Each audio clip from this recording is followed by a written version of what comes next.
Hello there. Nice to see you again. Hello everybody. It is 12:30. That means you and I have an appointment. That means it's time to discuss it with Drake. That would be me.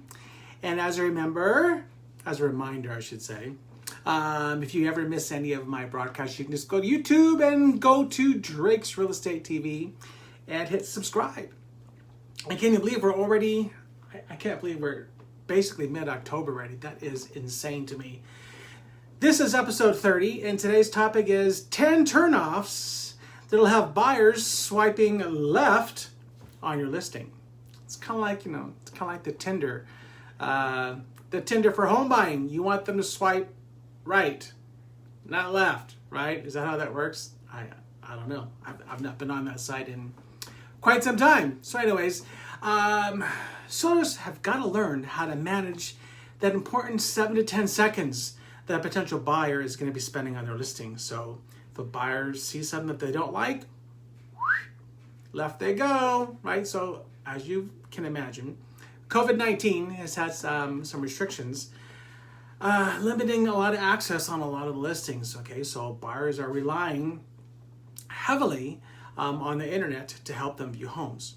So sellers and their agents, which are hopefully me if you're watching this, really need to be careful to ensure that the internet view portrays their homes in their best light. So of course, like I mentioned, with similarities to online dating, selling a home today is dramatically different than it was just a few months ago. In the same way that those looking for a partner must be careful about the images that they present on those platforms. And so anyways, we're going to talk about 10 digital turnoffs. So to maximize online views, here are the top 10 turnoffs to avoid. Number one, really horrible pictures. And I am amazed at how quickly you can find these horrible examples of what not to do to advertise your biggest investment. They're out of focus. Hi, Jojo. I think I'm going to come see you tonight. Are you going to be home? Anyways, they're out of focus. They don't have enough light. They leave the toilet seat up. I just think that's so gross, okay? I've seen sinks full of dishes, beds unmade, and more. So, lousy pictures are basically the number one reasons buyers will skip a listing. So if you are not planning on using a professional photographer because you want to save money, bad advice, okay? A professional photographer is a great investment. And I sometimes want to go into the MLS and just shake those sellers like, what are you thinking? So anyways, number two, clutter.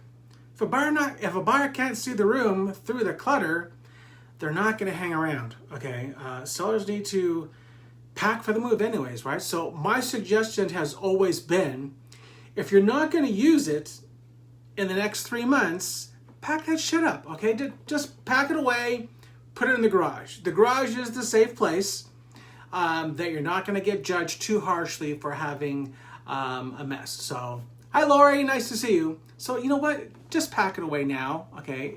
You'll do yourself a favor because you're setting your house up for success and you're already packing, so it's a win-win, right? Number three, dirt, okay? Would any of you really want to visit a dirty home right now in today's COVID-19 environment? That would be a no. So sometimes, and this just happened yesterday, I viewed the home and I wanted to take a shower immediately. And that is not a good sign, okay? You are not setting yourself up for success. So if I felt that way, how are buyers going to feel that way, all right? So just, you know what? If you don't want to do it yourself, just hire a cleaning crew before you put it on the market, all right? Number four, lack of light. Again, dark rooms are a huge turnoff for most, okay? So when I list homes, I always ask people to remove those heavy curtains or the other window coverings that are preventing the light from coming in. Okay, everybody wants light. Light is life. Let the light in. Not to be confused with Go to the light, Carrie-Ann. Anyways, I think that was her name. You also want to make sure that you're installing enough lighting fixtures to make sure that there's adequate light in the room. Okay, so just add one of those torch lights or lamps to have the lights on. Okay. Number 5, religious items. Okay, some sellers like to display all of their stuff, crosses or items with religious sayings and Bible verses. And to be honest, it's probably best to remove as much of those as you possibly can. Okay, religious symbols and icons and so on, they don't actually show well.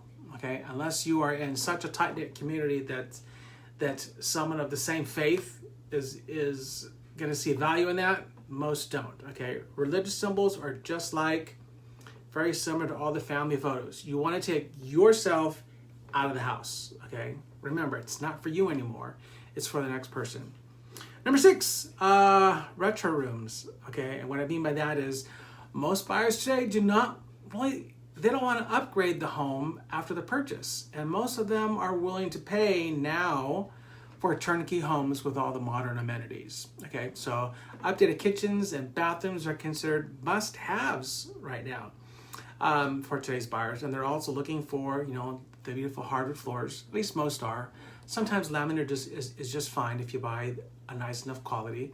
They want the dual pane windows, and they want the popcorn from the ceiling gone. Okay, if your house still has shag carpet and paneling, not a good idea. Number 7, let's talk about outdated countertops. Okay, today's buyers, you know what? They want quartz. They want granite. Most of them do. Okay, I saw a beautiful one the other day that had butcher block counters. They were stunning. Luckily, we're in escrow closing next week on those. I mean, it's just amazing. But if a home, has tile or laminate counters, and by laminate I mean Formica, not gonna do it. Okay, because what's gonna happen when they take that hot pan and put it on the Formica countertops? Guess what it's going to do? It's going to leave a nice little burn mark, and that's going to be permanent. Okay, so then you're going to have to replace them anyway. So, trust me, the money going through a buyer's head to replace that stuff is not going to match what the seller thinks it's going to cost. So just get her done. Number 8, bizarre paint colors. Okay, bright orange like the Dutch, Robin. Canary yellow, fire truck red, Barney purple, and I'm a purple fan, okay?